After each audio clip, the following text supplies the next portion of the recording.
A mesma equipa, a mesma proximidade e agilidade a criar experiências de formação centradas nas pessoas e nas profissões do futuro. Scolife Formação. Skill Your Future. Porque aprender é evoluir.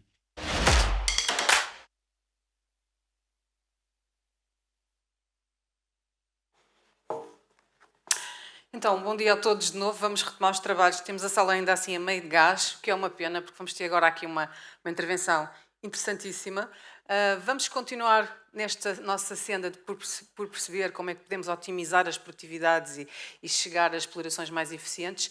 Vamos falar muito de variedades, de ensaios, de testes, e vou chamar ao palco David Doll, da Rota Única, que vai falar um bocadinho sobre o seu trabalho e o seu ensaio aqui, os seus testes de várias variedades. O David vai falar assim em português, não é? É assim uma mistura.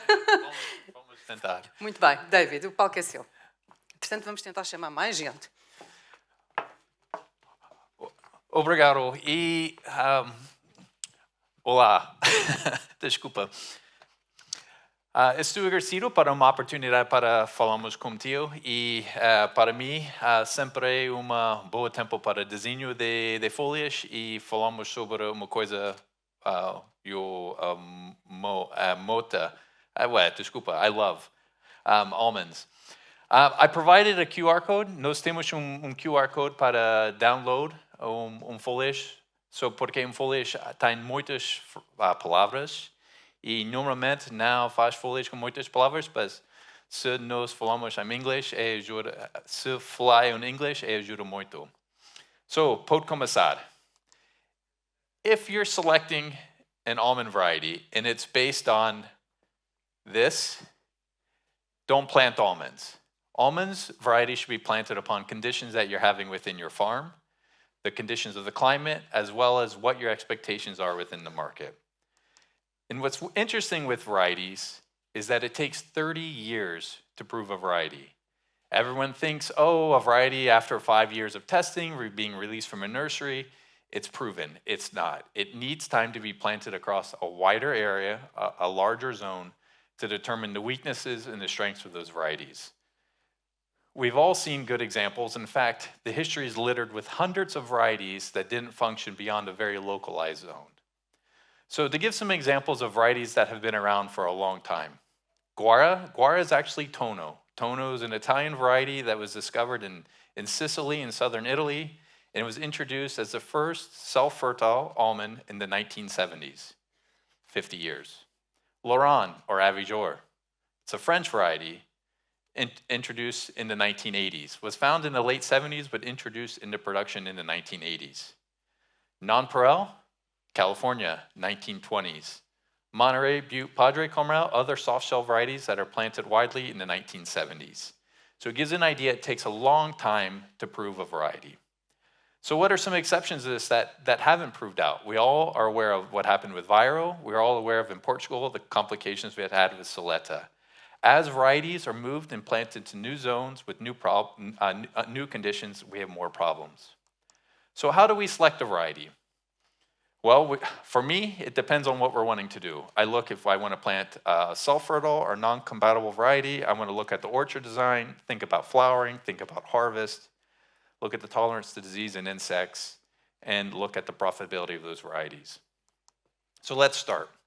Autocompatible versus non-compatible are incompatible varieties. Compatibility within almonds is based on the genetics of the pollen in the tree in the receptive plant. If those alleles are the same that's present within the female flower, the pollen grain won't be able to germinate or pollinate to fertilize that flower. In the 70s, Guara was released, or Tono was released, that found that gene that controlled that abortion of the flower or pollen tube growth didn't function. So essentially, they're able to have the pollen from the same plant fertilize the flower from the same plant, the female part from the same plant. So what's the difference? Marcona, Corona, Nonpareil, Monterey, all of these require outcrossing. This is a way to increase genetic diversity. And to facilitate that, we require 6 to 7 colmeias, or beehives per hectare, to augment that pollination process. When you have an autofertile variety or self-fertile variety, You don't need as many beehives. In fact, research shows somewhere around 1/4 to 1/2 of the hives are necessary.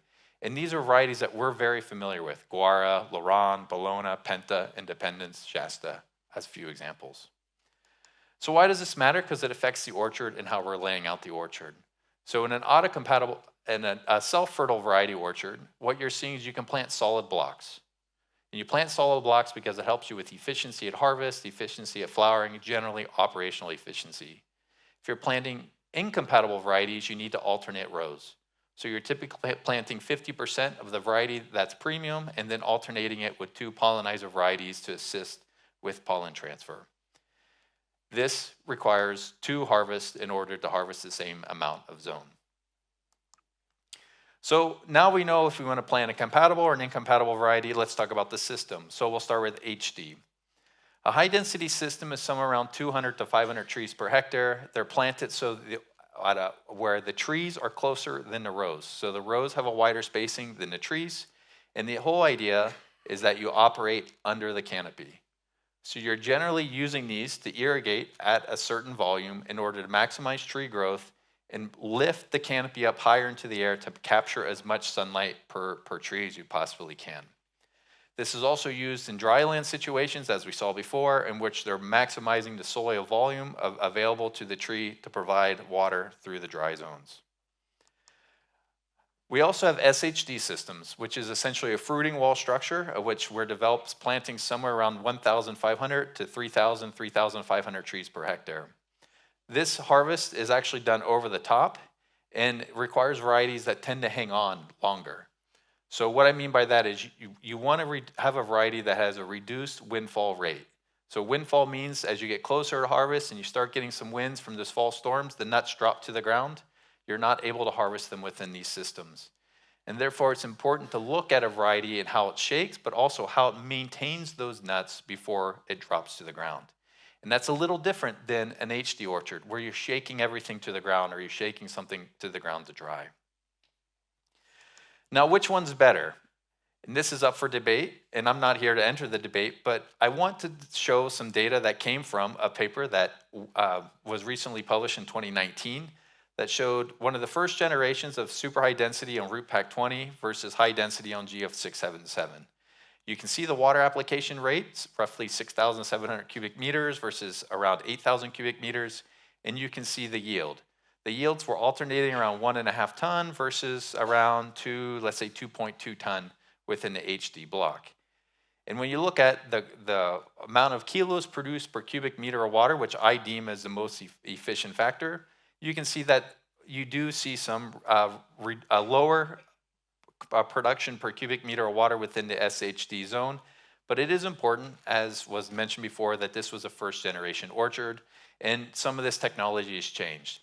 I typically think that if you're looking to produce around 2 to 2.2 tons, be going SHD versus HD will probably have the same amount of profitability when you consider the cost of depreciation of the trees and the extra development cost.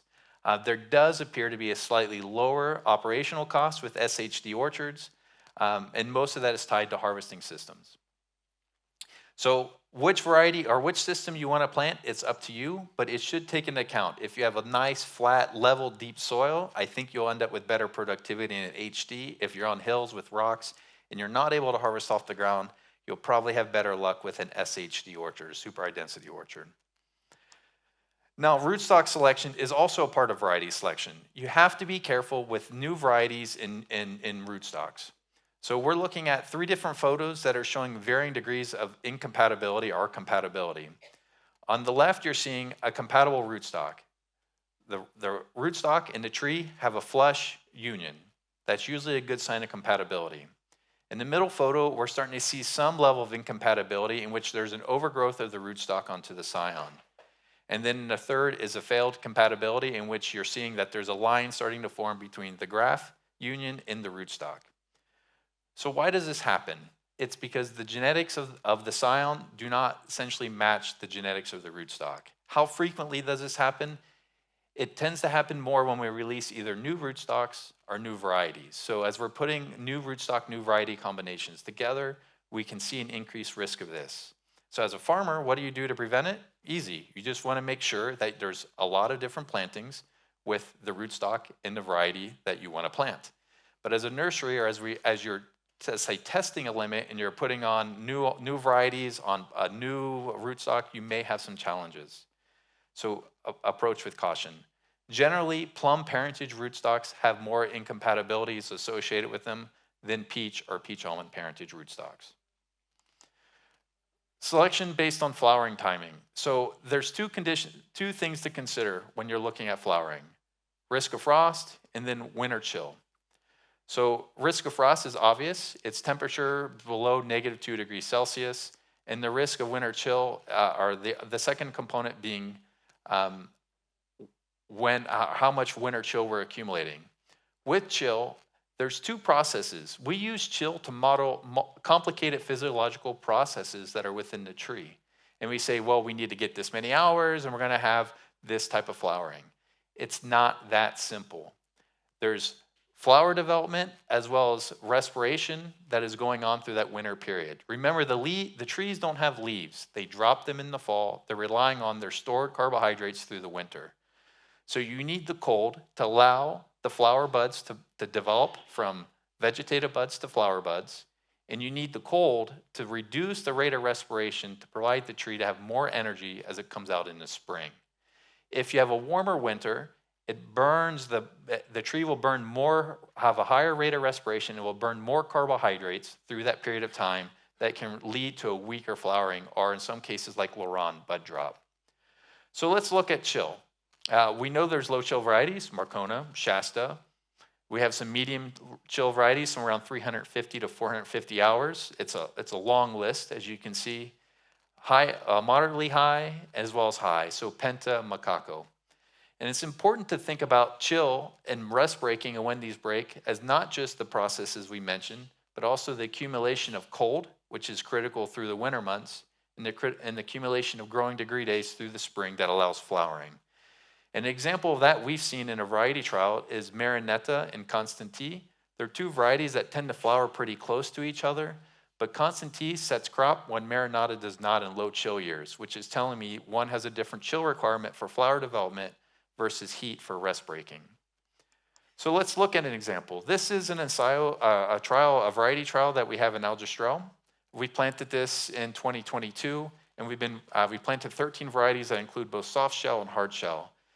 Marcona and Nonpareil are reference varieties, but the bloom timing is based on Marcona. So we're typically seeing Marcona flower around early February, with Nonpareil coming out somewhere around mid-February, and our Marinetta and Penta coming out mid to late March. So you can see with Constanti, comes out 19 days post Marcona, Marinetta around 30, and we are seeing, although I don't have the yield, we are seeing some yield differences. This trial is in a low chill zone. So in 2025, we had roughly 36 portions and 357 hours. In 2024, I didn't include the data, it was around 280 hours of chill. So we're watching this study, we're measuring yield, and we hope to have some data to share with you in a few more years. The second part of the season we have to be wary of the climate is harvest. Rain can do a lot of damage to harvest. We're all aware of that. And in Portugal, we tend to get rain somewhere through September. And I believe it's important to have harvest completed before the end of September. We have to at least plan to be done by the end of September, because rain will come and interrupt that process. So for us, we've been shifting all of our varieties to varieties that start around the beginning of August and conclude by the middle of September. We're avoiding any varieties that are harvesting in the second half of September, because it creates a lot of challenges with drying due to shorter day length, higher humidity, and of course, just a higher risk of rain. The other component of harvest is you want your varieties to come off at different timings to allow you to better utilize your harvest equipment. So ideally, it's great to have a block that starts in the 1st of August, 2 to 3 weeks later, another block, and then 2 weeks later, another block. So an example of this would be planting Shasta, Guara, and Laurent. That would provide you the ability to use the same equipment to move across those 3 blocks. If you notice, it's not all hard shell or all soft shell. And I want that to be a part of the lesson today. For me, we do not know the perfect varieties, and we have to keep iterating to use the genetic materials we have in order to get to the right spot. So what about diseases? Monolinea, Anthracnose, Bacterial Spot, Fusicoccum. Portugal, we have a lot of rain, and that rain tends to be prevalent through the spring. So we're working through a very high disease period through March and April and May, and as we know, Abril, Aguas, Mil. We always have rain in April when it's warm and when it's very prevalent to have diseases. So for me, these diseases are the critical ones. With the varieties that we plant, tends to be Anthracnose as our primary concern, and I also know with some it's Fusicoccum as well. This is a chart of susceptibility based on what I was able to grab from various sources and comparative trials. You can see it's broken down by soft shell and hard shell, and you can see the general susceptibility to Anthracnose. I would say that the soft shells tend to show more disease because I do feel that the diseases are studied a little bit more thoroughly, and so I would say the susceptibility ratings probably are more sensitive. We may find that at what we rate as a medium tolerance, and let's say for nonpareil, maybe a low tolerance in Marcona, but this is yet to be determined. So look at this, determine your risk, make the right choices to match, at least to minimize the risk that you may have with certain diseases. Another component is market conditions. So we all know almonds are priced differently. Marcona is the premium price, followed by Nonpareil and Bologna. Typically, I see Nonpareil pricing falling in with Bologna, and then you tend to see Shasta, Loran, and then we start getting into our commune classification of our Spanish varieties. This pricing differential is tied to how they're used. So when you look at Marcona, it's used for snacking, it's used for industrial purposes. Nonpareil, snacking, industrial purposes. Same thing with Bologna. Once we get to Shasta, it's focusing more on blanched product into industrial purposes. And the same thing with Loran, Guara, and Penta. So as you start reducing the amount of usages you tend to have with your almond, you do have limitations in your market and therefore a lower price. Now, should price be the only thing you choose when you plant the variety? No. You have to consider you have to consider all aspects of it: disease, harvest timing, and also self-fertile versus non-fertile. Nonpareil, for example, is only 50% of the block, and you're planting another variety that's going to give you somewhere around 5. So you have to look at the total profitability or total price per produced kilo versus the price per variety. So which variety is the best? It's not a fair question. You have to consider your locations. In Alentejo and Ribatejo, we do not have a lot of chill. We do not actually have that high of a risk of frost. It's 1 in 10, 1 in 20 years. And so we're really looking for something to help us manage the low chill and the high risk of rain. As we move closer interior, so Bayer interior or interior to Alentejo, I think you're getting more chill. You have less rain, but you do have a higher risk of frost. So trying to balance these conditions with what you're seeing on your farm to choose the right variety. The second thing, and this is what I would encourage you to do a little more exploration on, is look at the type of almond that's being favored by Europe. Europe imports 225,000 tons of California almonds. Meanwhile, they only produce 175,000 tons. So when people tell me that, all these manufacturers are going to switch over to hard shell manufacturing equipment, they're not. They're going to go and buy what's cheapest to match the sources they have. So we can take advantage of the fact they have to import almonds to meet their equipment, or we can try to plant.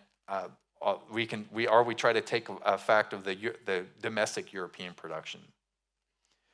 So I think generally, Loran, Guara, which is Tono, is a good place to start. But in our experience, we're having good luck with Independence and Shasta. And I think if you're considering soft shell, these would be 2 varieties that maybe you'd want to look at. Another question is varieties in Portuguese. Should we look at Portuguese varieties or landrace varieties? I would say yes, but there's a lot of work to be done in this zone. So there's been work identifying the different genetics, but there hasn't not been a lot of work demonstrating and trialing these varieties versus what's commercially available. And what we've also tend to see is that varieties that tend to be land races are very hard to get into nurseries, to get them replicated, and to get them planted. We tried this with 2 varieties in our rootstock trial. One was Lauricinho, which we have planted. It took us 2 extra years to get the trees because no nursery produced them. So if you're looking at a landrace variety, you're going to have a little bit harder road in order to get those up to a commercial planting. Some other things in managing almonds that you have to keep, varieties you have to keep in mind is if you're planting an HD orchard, you have to make sure your row spacing is correct. Here you have the same type of tree planted at 6.5 meters versus 6 meters. If you're planting a relatively bushy tree and you don't leave enough distance in the middle, you're going to be fighting that tree. You're going to be cutting it, and when you cut it, you're reducing canopy and you're reducing crop. In contrast, if you plant a more upright variety, you can plant it at 6 meters or 5.5 and still have the ability to pass a tractor through without much issue.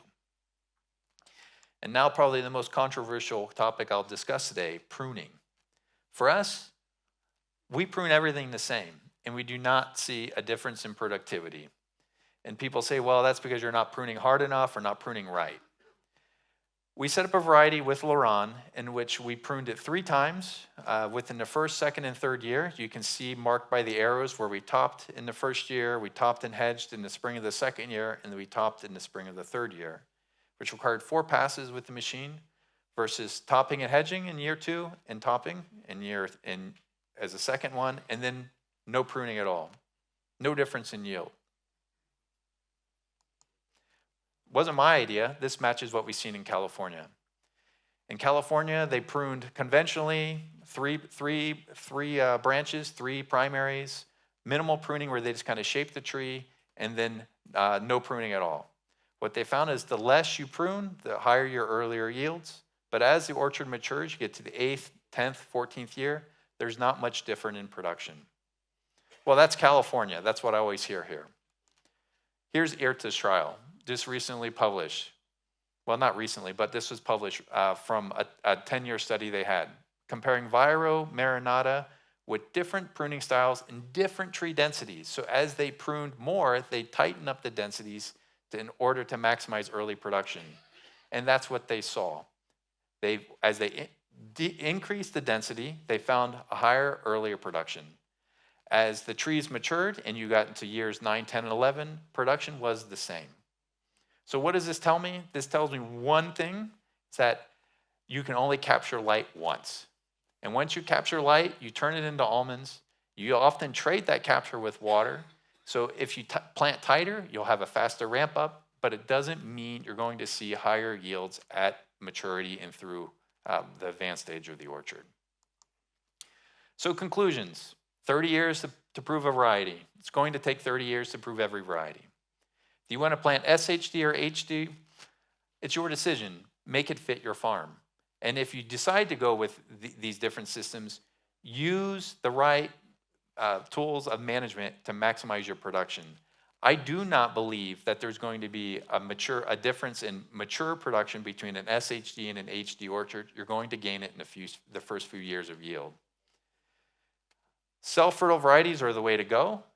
I think a soft-shell, soft-fertile variety is going to probably take over the market.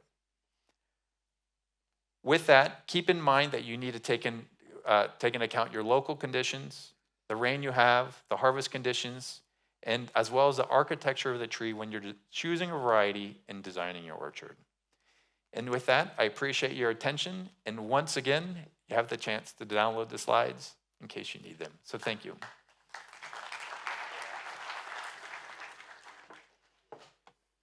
Obrigada, David. Eu só sei que nada sei. Pronto, é o que vos posso dizer depois desta manhã. E queria dar aqui a oportunidade então à plateia para poder colocar algumas perguntas ao David. Temos aqui já uma primeira questão do Ignacio. Se for possível trazer o micro, por favor.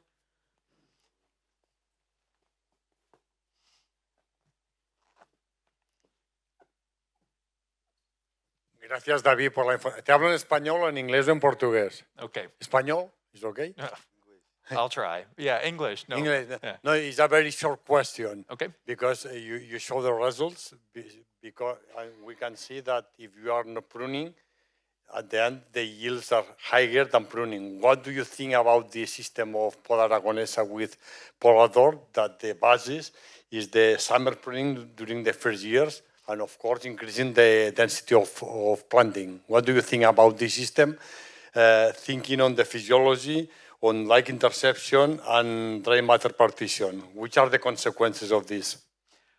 When you consistently cut the... So, pergunta, quando usaram sistema de poder e corta muitas vezes, o que de problema com fisiológico de árvore? Mais ou menos? Yeah. Para mim, quando corta uma árvore, é menos de capacidade para coleção de fotossíntese. Like when you cut a tree, you're reducing your ability to capture light. You're growing solar panels. So every time you try to cut a tree and you reduce your zone of collection, I think it impacts your ability to put more photosynthate into the tree. The system where they're cutting multiple times through the first year, I've never seen a study done side by side with a non-pruning system to prove it's better or not. When we try to emulate it on our system, we find that it doesn't yield more. In fact, it often yields less. When I've seen it in Australia, it's the same situation. Now, there are reasons you need to cut a tree. So I'm not arguing don't cut a tree. What I'm saying is you prune with intelligence. Don't prune blindly. Prune the structure of the tree, prune to clean the lower branches from getting in the way of operations, prune for equipment access. But don't just prune because I need to cut my tree in order to grow more. I don't believe it's going to give you it's going to maximize yield at an early age. Mais uma questão. I don't know if I can speak in Portuguese because... Yeah, pode, sim. Bom, eu penso que aqui há um problema muito importante que está a ser discutido, esta questão da poda. Eu não tenho experiência em ensaios com poda de amendoeira, mas tenho artigos publicados com poda de oliveira e, de facto, não pode haver dúvidas que não podar tem sempre a produção mais alta. A poda tem que ser sempre vista como um mecanismo de ajustar a canópia à tecnologia de cultivo. Sempre que podamos, e quanto mais severa for a poda, menor é a produção. Eu acho bastante interessante esses resultados, gostei muito que fossem apresentados aqui nesta audiência. Porque podar é deprimir a árvore, é reduzir a produção potencial. Sim. Temos que podar para ajustar a canópia às técnicas de cultivo. Mas pensando sempre que reduzimos, sempre que cortamos, estamos a reduzir a produtividade potencial porque estamos a tirar painéis solares. Muito obrigado. Did you understand? I think. Most of it, at least. So when you don't prune, you maximize production. When you prune, you are pruning, you're having lower production. The question was, though, I didn't understand that. Is that true generally in That's almonds? not the question. Okay. It was So I want to add to that. I think pruning. I think I'll go from there. Pruning has a reason in olives. It's to fit your harvest system. And it's to reduce Botryophyria and the dieback caused by different fungal cankers to get it out of the tree. That's why people tend to prune older olive trees to get out the dead material. Pruning has a reason in fruit. Apples, peaches, plums. It's improving quality as well as it's thinning the fruit. So you're trying to get more air into it to get light because you want the fruit to be touched by light. In almonds, we don't care about any of that. We want to grow as many kilos as we can, which means we want as much light captured as possible. And I think you have to maximize the system you plant it in order to do that. Now, this doesn't mean go out and stop pruning your SHD system, because what's going to happen is you're not going to fit it in a harvest, and then you're going to have to cut it back, and you're going to cut off the wood that collected all that photosynthate when you do that. So you'll get a weird alternate bearing curve.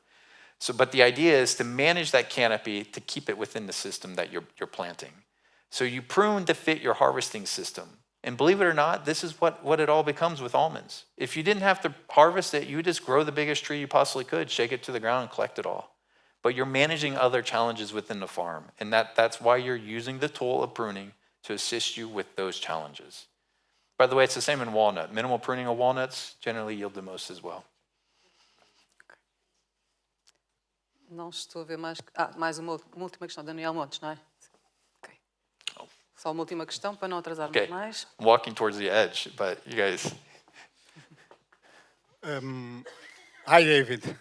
You're right about that last slide on the controversy on the pruning. But like 3 weeks ago, Xavier Miernau was in Ferreira with Migdalo, and the same kind of question came regarding the pruning versus no pruning. And of course, in the last couple of years, Xavier has been very compromised with the variety Viro. Well, because of the problems that the variety has, there are multiple problems with that variety.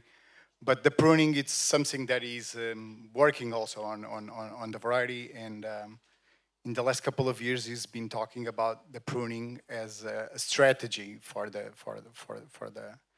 achieving better yields. So it's quite interesting that you just showed a slide with some data from IRTA, and like 3 weeks ago, Xavier Mernau is now telling that pruning it's something that we really want to do if we want to have LC trees and productive trees. So it's just something that I want to add to the debate.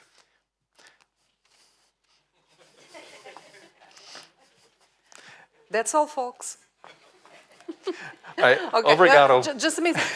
We have another question. David. Sorry. I think you scared David. Yeah, I think yes. Thank you, David, for your presentation. But I would say the question of pruning, this is true for these varieties.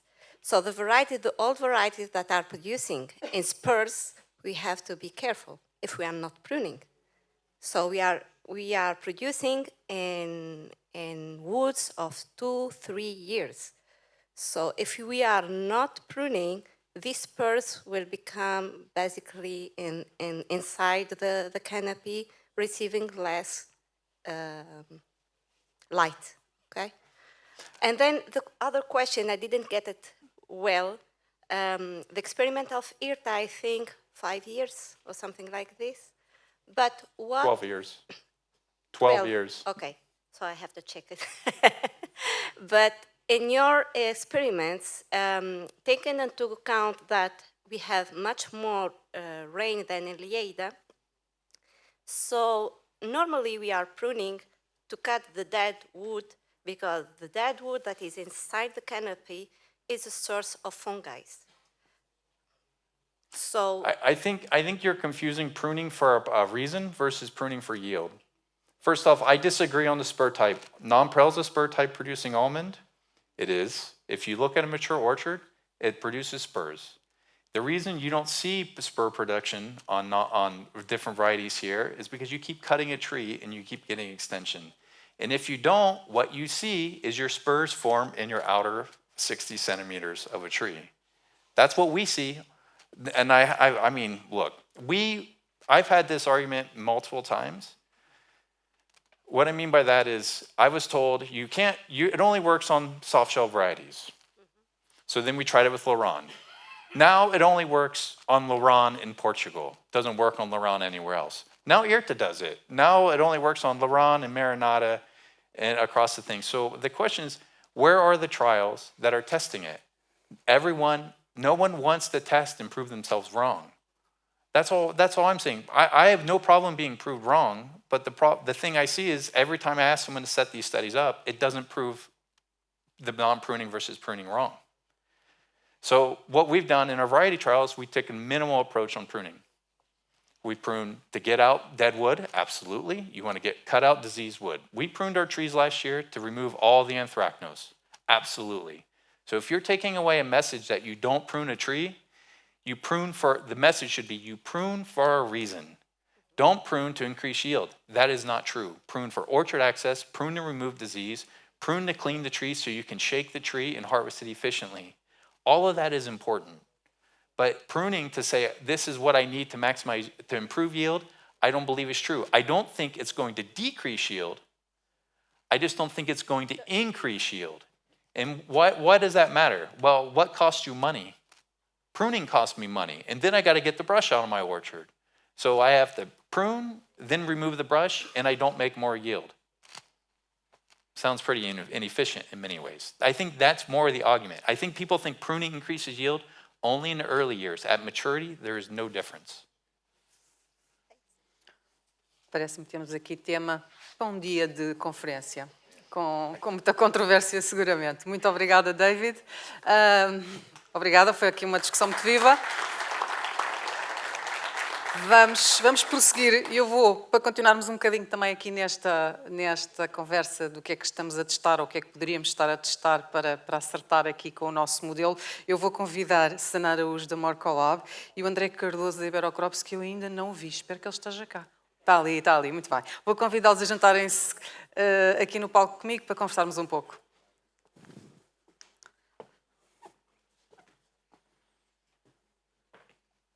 Então. Temos aqui micros de mão, portanto... pode ser. Ok. Muito bem. Estamos aqui um bocadinho no escurinho do cinema. Será que nos podiam dar aqui um bocadinho mais? Muito obrigada. Pronto, agora já estamos melhor. Muito bem. Obrigada a ambos por estarem aqui, por terem aceitado aqui o nosso convite. André, eu vou começar por si, só para tentar fazer um bocadinho aqui as pontes com o que ouvimos aqui durante a manhã, nomeadamente o que o David Dahl teve aqui a partilhar connosco e também o Ignasi, do que temos ensaiado de diferentes variedades nas diferentes regiões em que trabalhamos, tentar fazer aqui um bocadinho também a ponte com a vossa experiência, não é? Que também tem 7 variedades, ou trabalhou mais de 7 variedades, não é? Se já podemos chegar a algumas conclusões, sendo que aqui não há conclusões lineares, não é? Como já percebemos. Bom, Está ligado? Sim, sim. Bom, antes de mais, também obrigado pelo convite e pela oportunidade de partilhar aqui um pouco aquilo que tem sido a minha experiência no setor. Efetivamente, nos últimos anos tive a oportunidade de acompanhar um portfólio de cerca de 8 variedades, sobretudo interessante pela dispersão geográfica que tinha. Portanto, com plantações desde a Beira Baixa até ao Baixo Alentejo, e partilhando um bocadinho aqui aquilo que o David dizia, eu penso que no caso concreto de Portugal, até mais do que da Península Ibérica, ainda é muito precoce tirar qualquer tipo de conclusão, sobretudo até em termos produtivos. A maioria das plantações não atingiu sequer a maturidade produtiva. O grande boom do setor aconteceu nos últimos 6, 7 anos. E, na verdade, experienciamos uma conjuntura climática nos últimos 2 anos que foi ímpar e bastante nefasta para o atingimento das produtividades esperadas, na medida em que a elevada pluviosidade registada em períodos críticos do ciclo, como foi a plena floração, não permitiu materializar o potencial produtivo que se tinha outrora verificado. Recordo aqui alguns dados que tenho de memória. 2025 foi, no período entre 15 de fevereiro e 30 de março, o ano mais chuvoso dos últimos 25, e 2024 foi o terceiro, e tal aspecto nunca tinha acontecido em 2 anos consecutivos. Portanto, para plantações que, teoricamente, entravam em produção, não se pôde tirar qualquer tipo de conclusão. Diria que apenas o que se consegue já perceber é que, efetivamente, a seleção de algumas variedades, como se falou aqui da própria Soleta, é bastante arriscada para algumas geografias, diria, com latitude limite. Portanto, nesse aspecto, diria que o setor... será uma primeira conclusão. O setor ainda é muito jovem e, bom, como acabamos de ver aqui, até com discussão acerca da poda, diria que ainda muito pouco maduro do ponto de vista técnico. Muito bem. André, de qualquer forma, percebe-se que, se calhar, transferir modelos assim para a nossa realidade, modelos internacionais, pode não ter sido uma boa ideia, não é? Exatamente. Precisamente por falta deste conhecimento mais profundo. Pegava no primeiro slide que apresentou aqui o David, que achei bastante interessante, em que dizia que, efetivamente, para selecionar uma variedade havia que... Fizemos 30 anos, não é? Sim, e que havia que esquecer, portanto, a questão da alusão que fez com as próprias bandeiras, não é? Dos Estados Unidos e de Espanha. Efetivamente, e aqui partilhando um pouco da experiência que fui tendo, nós procurámos selecionar variedades todas elas europeias, ibéricas mais especificamente, alta oferta e de casca dura, e isto porque acredito, sabendo de antemão que estávamos a operar num clima bastante mais úmido do que outras regiões produtoras do globo, achávamos que esse era um aspecto bastante relevante e, portanto, optámos por seguir um caminho de variedades que, teoricamente, tivessem uma maior resiliência ou adaptabilidade climática. Selecionámos também variedades auto-férteis na medida em que não queríamos estar exclusivamente dependentes da polinização entomófila e de cascadura, porque achávamos que realmente era o tipo de variedades para o qual também a indústria ibérica está mais moldada e que nos poderiam depois dar maiores possibilidades em termos de escoamento de um produto não acabado. André, tem aqui experiência também em duas regiões diferentes no território continental, não é? Ou seja, Alentejo e Beira. Há muitas diferenças também entre a adaptação destas variedades. Fizeram experiências com as mesmas variedades nas duas regiões, replicaram o modelo de uma região para a outra. O que aconteceu no vosso caso? Exatamente. No caso concreto, portanto, da experiência que tenho, as nossas plantações no Alentejo eram mais litorais do que interiores, e, portanto, só esse aspecto faz logo total diferença, mas efetivamente via-se uma grande diferença, e acredito que a região da Beira Baixa, de onde já vi aqui alguns produtores hoje, seja uma região com futuro promissor e com bastante mais potencial que algumas que vemos no Baixo Alentejo. Mas está a dizer isso com base nas horas de frio, no solo, ou as variedades adaptaram-se melhor lá porque eram outras? Replicou o modelo, portanto o que tinha no Alentejo era o mesmo que estava na Beira, a nível de variedades, ou não? Eu diria, exatamente, diria que são necessários 3 pré-requisitos essenciais para a instalação de um amendoal, que é a disponibilidade hídrica, o tipo de solo e o clima. Para mim, pessoalmente, a região da Beira Baixa tem solos mais pobres que o Alentejo, efetivamente, mas nos outros dois aspectos é bastante... Poderá estar mais adaptada para o amendoal, é isso? Sim, na minha opinião, sim. Muito bem. Então, Susana, queria fazer aqui a ponte também com um dos pontos que o David Doll tocou, que tinha a ver com as variedades nacionais, não é? Que é, no fundo, aqui um tema que queria aprofundar consigo. Perceber aqui um bocadinho, em primeiro lugar, se elas têm algum papel e se há aqui, de facto, um papel que possam desempenhar no futuro, e, essencialmente, perceber também este capital genético, não é, que temos, que de alguma forma está minimamente preservado em coleções ampelográficas. Se calhar fazer aqui uma nota prévia para partilhar convosco, que nós tentámos ir um bocadinho à procura do que é que estava preservado, digamos assim, a nível de variedades nacionais. E falámos com Dois Portos e falámos com o Algarve, que têm coleções de amendoal, com variedades nacionais e regionais, mas que são quase espaços museológicos, eu diria. Portanto, ou seja, as árvores estão lá, em alguns casos em melhor estado que outras, mas não estão a ser feitos rigorosamente nenhum ensaios de como é que elas se comportam em explorações pelo país. Portanto, preservamos a árvore, mas não sabemos o que é que ela vale, na verdade. Ou existe alguma informação já histórica, mas que neste momento estará muito desadaptada para a forma como nós queremos conduzir pomares modernos atualmente, não é? E, portanto, perguntar, há ali um capital sobre o qual nós, na verdade, não conhecemos o potencial, não é? É um capital genético que está ali, que nós não sabemos o que é que vale, não é? Era importante saber. Exatamente. Está ligado o seu micro. Antes de mais, cumprimentar e agradecer o convite para estar cá a discutir um tema que me é tão interessante como investigadora, que é a preservação dos nossos recursos endógenos, e institucionalmente, vindo eu do laboratório colaborativo da montanha, a falar de amendoal e falar de montanha é falarmos de um dos principais recursos e setores com os quais nós trabalhamos.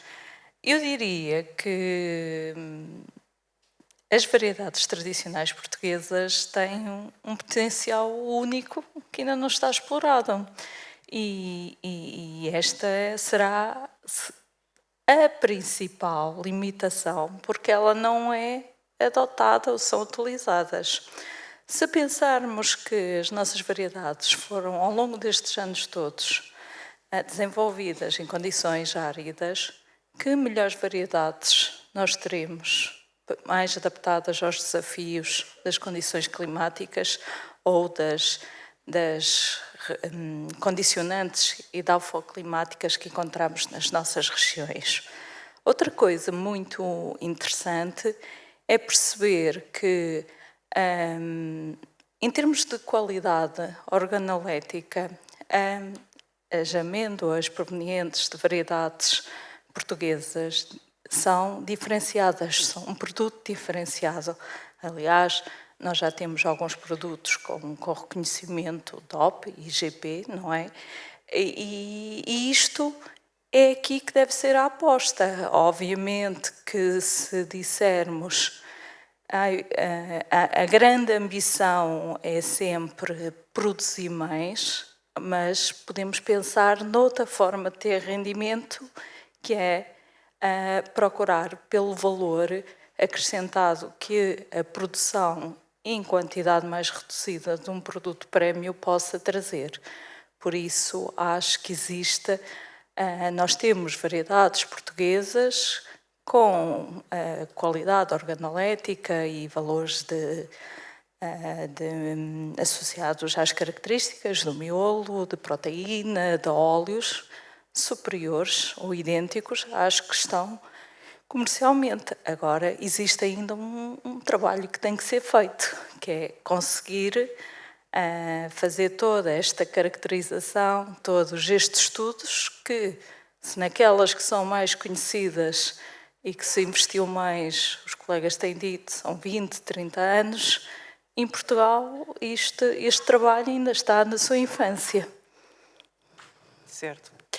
Susana, de qualquer forma, a Susana tem muito conhecimento sobre amêndoa, não é? E nomeadamente sobre as nossas variedades, daquele conhecimento que está disponível e que é histórico, não é?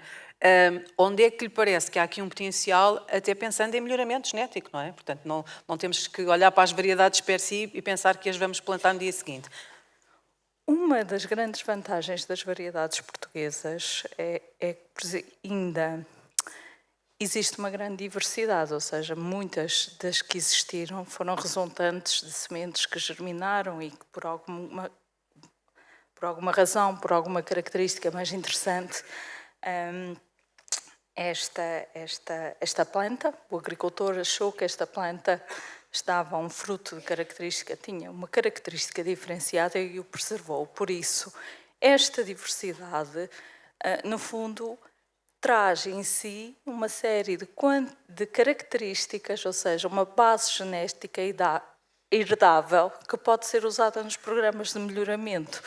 E eu acho que esta é a aposta que, por exemplo, nós vemos que outros países fizeram um investimento enorme em desenvolver variedades que nós atualmente estamos a utilizar, mas que eventualmente não são tão diferenciadas nas questões da qualidade ou da adaptação a condições menos favoráveis, e nós temos ali este potencial genético para ser explorado. Uma das questões que muito me preocupa é que nós temos, através da indicação, da bibliografia, daquilo que eu consultei, nós podemos ter, pelo menos descrito para a região de Alto Douro e Trás-os-Montes, mais de 100 potenciais variedades. Há que ter atenção que muitas delas são sinonímias, ou seja, para várias pessoas, o que significa que atribuem nomes diferentes ao que é o mesmo, e temos cerca de 40 na zona do Algarve. Onde é que está este material? E uma das questões que se levantou aqui muito bem foi: e se eu quiser comprar este material, onde é que eu o encontro? Claro. Onde é que eu o encontro? Não há viveiros. E por isso, também nesse sentido, nós estivemos envolvidos numa iniciativa que é um bocadinho, quer valorizar, e que isto é um projeto que quer não só valorizar... Mas espera lá, Sana, mas isso vamos por chegamos lá. partes. Já queria Já falar do chegamos. projeto com mais profundidade. Mas ainda voltando aqui ao potencial e ao papel das variedades nacionais, daquilo que conhecemos, existe já assim à partida, o Ignácio falou até de algumas, existe algumas que já à partida possam ter maior potencial, se distingam de alguma forma? Sim, nós já identificamos, por exemplo, vou dar exemplo, a Parada, a Lourencinha, a Casa Nova, são alguns exemplos de variedades que... São regionais? São portuguesas. Mas regionais, de transmontanas, Sim, não? umas de Transmonte, outras do Algarve, que apresentam já características semelhantes em termos de miolo a outras comerciais. A questão depois, o que se levanta é que ainda há um trabalho todo que precisa de ser feito a nível da caracterização agronómica e de pensarmos como é que as podemos produzir de forma a que possam também ser mais produtivas que o que são. Certo, muito bem. Deixe-me voltar aqui ao André para lhe devolver esta questão também. Pode ser interessante, deste ponto de vista que a Susana estava aqui a focar, da diferenciação, de ter aqui uma amêndoa com características organolépticas diferentes, pode ser interessante no mercado poder ter aqui uma parte da nossa produção com este tipo de variedades? Obviamente, num futuro em que elas já estejam estudadas e melhoradas e disponíveis nos viveiros e tudo isso, não é? Pronto. O que eu digo é, do ponto de vista teórico, se isto pode ser interessante para um produtor, pela lógica não da grande produtividade, mas da adaptabilidade, e até pensando no futuro, não é? De alterações climáticas e tudo isso, pela adaptabilidade e pela diferenciação. Confesso que não conheço nenhuma. Eu diria, não vejo porque não, quer dizer, não vejo que seja algo que se consiga num horizonte temporal a 10 anos, pelo menos, tal qual já se falou aqui hoje, um programa de melhoramento genético leva 20 ou 30 anos até que uma variedade tenha, digamos, provas inequívocas de performance. Agora, do ponto de vista do produtor, se estivermos a falar de variedades que tenham de alguma forma ou sejam melhoradas com vista à sua adaptação aos novos modelos de condução, que sejam também algo mais eficientes do ponto de vista produtivo e económico, naturalmente. Se o mercado efetivamente perceber essa diferença qualitativa, diria que não vejo por que não, e podemos estar a falar até aqui de eventual abertura de algum nicho de mercado, não é? Que, aliás, já existe. Temos a questão já temos uma DOP, da amêndoa de ouro, não é? Que já nos traz alguma diferenciação, e também uma IGP associada à amêndoa da Moncorvo, que também nos traz outra diferenciação. Ou seja, este já é um caminho que está traçado. Agora, a questão é poder amplificá-lo e torná-lo, mostrar que isto é possível e explorá-lo em outras variedades que já se sabem que existe este potencial. Muito bem. Susana, vamos falar então do projeto que a Morcolaus vai agarrar, precisamente para tentar entrar aqui neste caminho de estudar um pouco melhor este capital genético. Pronto, neste contexto, quando nós começamos com esta questão muito idealista de trabalhar, recuperar as variedades tradicionais portuguesas, a primeira questão que nos surgiu é, obviamente, onde é que elas estão, como estão, e inevitavelmente, se temos que pensar numa perspectiva de melhoramento, nós temos que fazer uma caracterização fenológica, agromorfológica e das próprias qualidades do cru, do fruto, para perceber se de facto estamos na presença estas ditas 100 e muitas que já não conseguimos encontrar, infelizmente, se de facto elas têm essas características. E este projeto é um projeto interessante pelo sentido que representa um projeto de investigação e desenvolvimento em copromoção em que o líder é uma empresa de micropropagação de plantas, que viu nas variedades tradicionais um nicho de mercado que quer explorar. Este projeto chama-se CMIS, que é o acrónimo para o desenvolvimento de soluções inovadoras para um amendoal mais sustentável, e foca-se precisamente nesta recuperação e certificação destas variedades e na sua caracterização, de forma a podermos encontrar plantas-mãe elite de boa qualidade e que possam eventualmente quer ser comercializadas pela empresa, quer ser usadas num futuro programa de melhoramento para o qual nós já estamos a trabalhar. Essencialmente, qual é a nossa ambição neste projeto? É a empresa conseguir desenvolver um produto inovador, recuperando que tenha em si a valorização deste recurso endógeno. E para nós também será muito interessante trazer esta vertente que a sustentabilidade abrange vários pilares, ou seja, esta questão da sustentabilidade tem de ser vista pelo lado económico, pelo impacto social e também pelo impacto ambiental. Se conseguirmos produzir variedades mais adaptadas num contexto de alterações climáticas, só temos a ganhar, não é? Mas, obviamente, antes de avançarmos com todos estes sonhos e ambições, existe um aspecto crucial, que é identificá-las, caracterizá-las a diferentes níveis, especialmente molecularmente, que nos permite, de uma forma, distinguir a sua diversidade e, a partir daí, traçar todos os outros objetivos que tinha falado.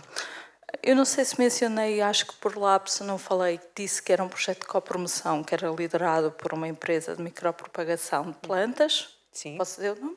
Pode. Pronto, que é a Dayfield.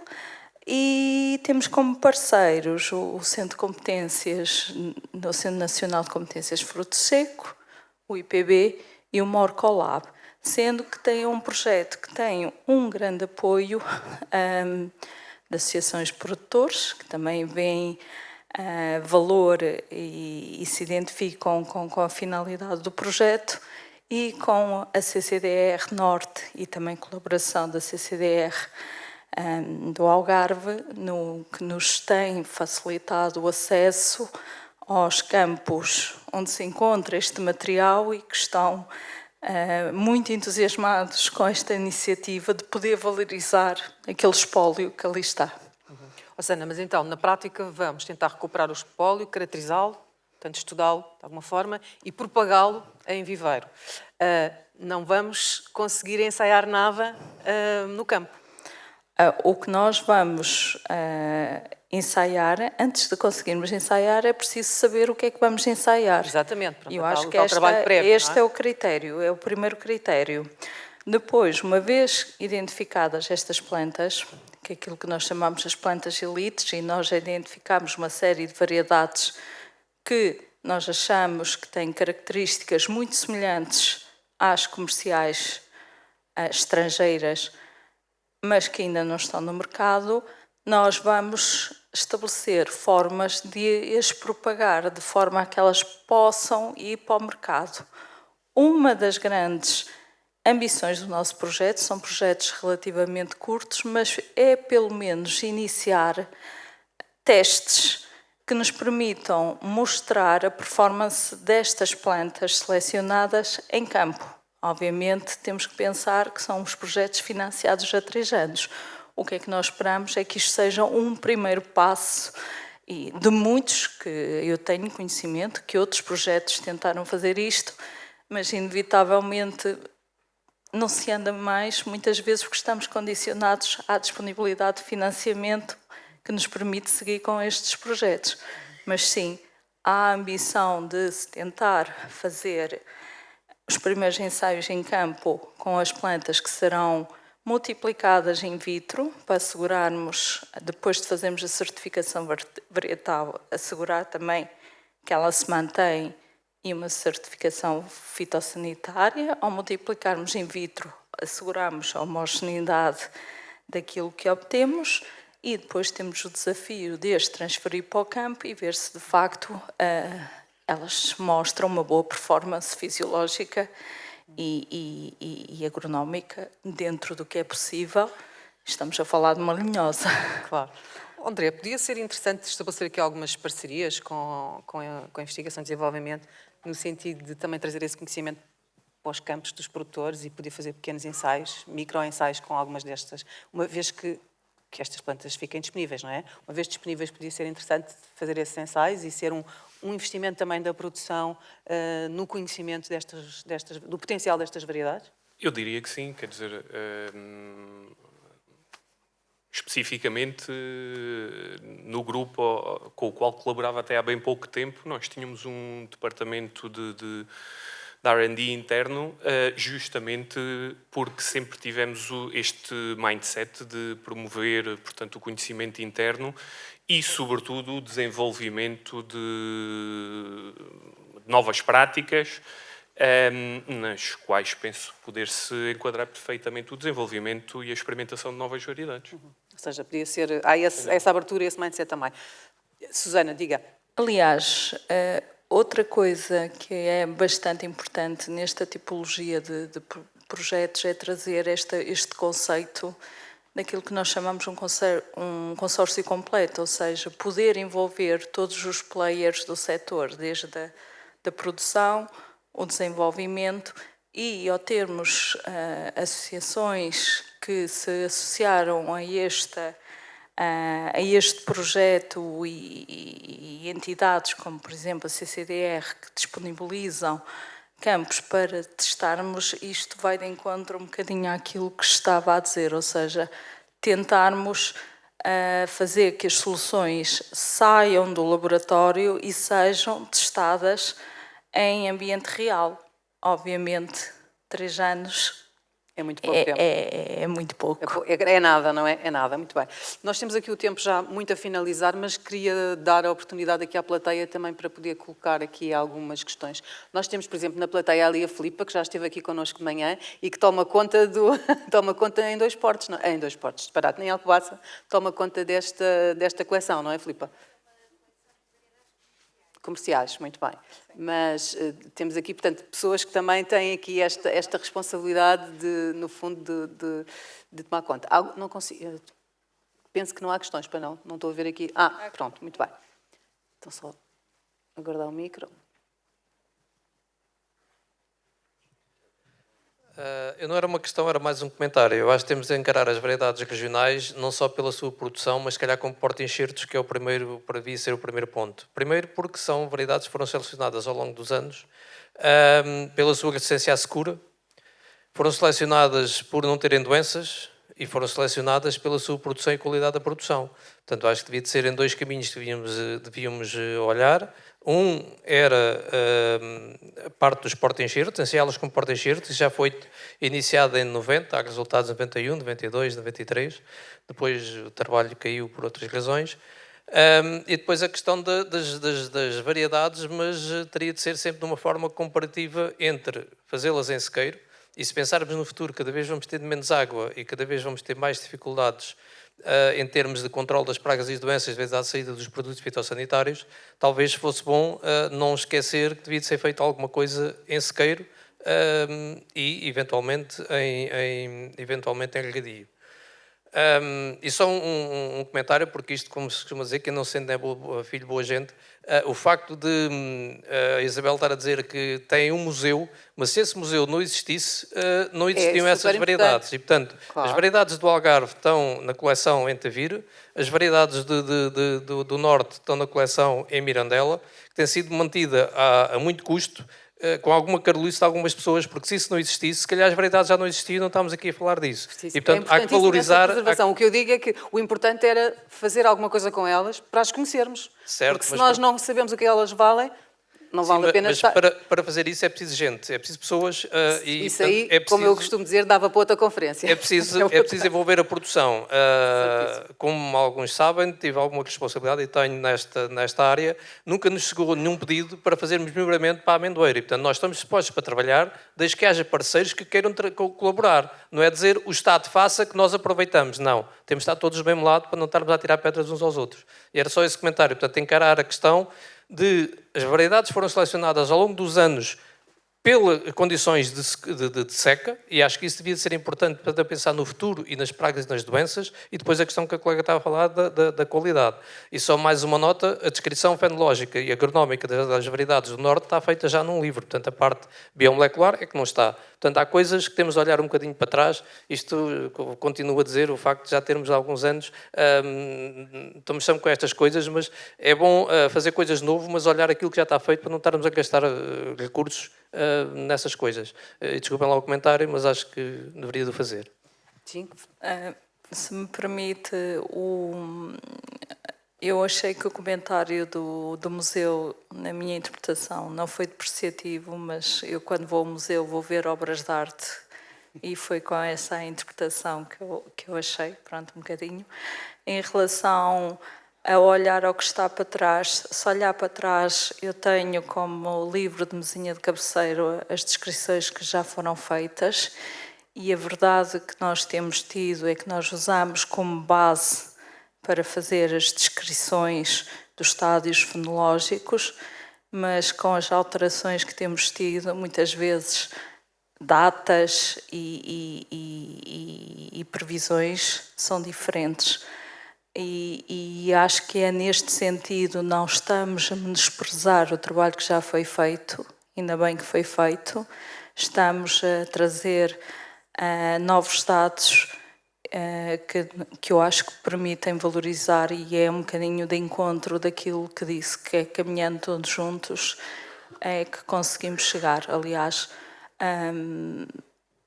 este é focado no trabalho da amendoeira, mas com certeza saberá dos colegas do INIAV que temos outro projeto muito semelhante na valorização e na recuperação das oliveiras, das variedades tradicionais do olival, em que o INIAV é parceiro. Muito bem. Aqui a ideia era refletirmos um bocadinho aqui sobre, de facto, este potencial e o papel que as variedades podem ter e falámos aqui que David Doll estava a falar que precisamos, de facto, de 30 anos para saber alguma coisa disto, não é? A questão é que daqui a 30 anos, se calhar as nossas condições para agricultar serão completamente distintas e nós não sabemos o que é que vamos precisar a nível de variedades para fazer amendoal. Provavelmente vamos estar à procura de variedades completamente distintas daquelas que estamos a precisar hoje. E esse trabalho tem que começar a ser feito hoje. Se queremos perspectivar os próximos 30 anos, nós temos que começar a fazer esse trabalho hoje. E, portanto, se calhar abrir o leque, abrir o horizonte, olhar aqui para este capital que está preservado, e a palavra museu era nesse sentido, está ali, está preservado, agora, o que é que ele vale? Não sabemos. O que é que ele pode valer no futuro? Se calhar muito, não fazemos ideia. Mas também, se não arrancarmos já com esse trabalho, daqui a 10 anos estamos aqui a falar outra vez, teoricamente, neste assunto e não aconteceu nada. Portanto, era importante que algo acontecesse. Este é um bom ponto de partida, mas era muito interessante haver aqui uma maior ligação entre a produção, aquilo que a produção perspectiva para o seu futuro, se quer cá estar daqui a 30 anos a fazer frutos secos, em que condições é que isso vai acontecer, não é? E o que é que vai precisar de ferramentas do seu lado, nomeadamente do lado das variedades, e este capital está aqui, nós não sabemos o que é que ele vale. E do meu ponto de vista de quem acompanha o setor agro, isto é uma pena, é um desperdício, é claramente um desperdício e nós não sabemos o que é que isto vale. Pode ser para concluir que não vale nada no médio prazo, mas se calhar pode valer no futuro, não sabemos. Se não tivermos esse conhecimento, então não vamos saber nunca. Portanto, era um bocadinho essa reflexão que queríamos aqui deixar, pensando no trabalho todo que temos estado a fazer, que é um trabalho muito jovem, não é? Do ponto de vista dos pomares modernos e profissionais, é um trabalho muito jovem, não é? Muito jovem e muito controverso ainda nas práticas e no acerto, vai demorar algum tempo a acertar, mas deixar aqui esta reflexão sobre o potencial e o papel que pode ter aqui também, podem ter estas variedades nacionais sobre os quais pouco sabemos, não é? Na verdade. E pensem sempre, fazendo aqui a analogia um bocadinho com a questão da vinha também, não é? De repente as nossas castas autóctones começaram a aparecer, porque começaram a ser testadas em campo pelas empresas e começámos a fazer vinhos diferentes com castas minoritárias ou muito pouco conhecidas e começaram a aparecer ali pérolas, não é?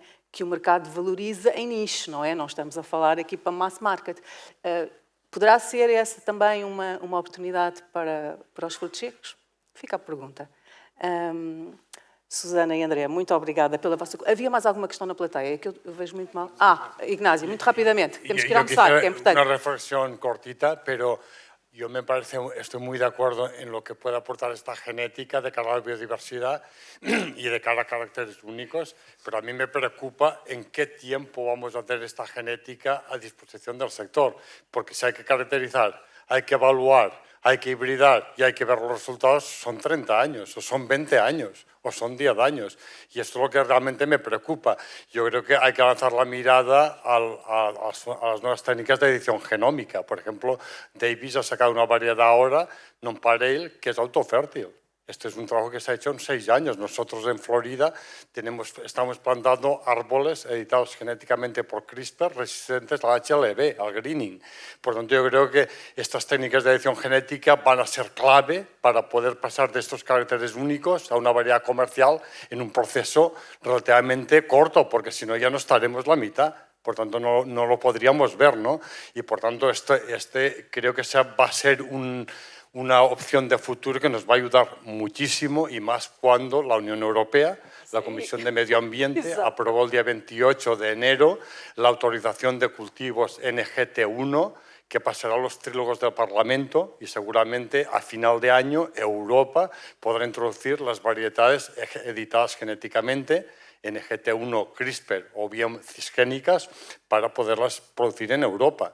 Creo que es una gran noticia y estamos a las puertas de una revolución en la genética que nos permitirá no perder esto, sino incorporarlo de forma más rápido, que es como decía Isabel. Por tanto, creo que o hacemos esto o no llegamos. Sí. ¿De acuerdo? Muito bem. Muito obrigada a todos mais uma vez. Vamos fazer uma pausa para o almoço. Regressamos às 2 horas. Até já.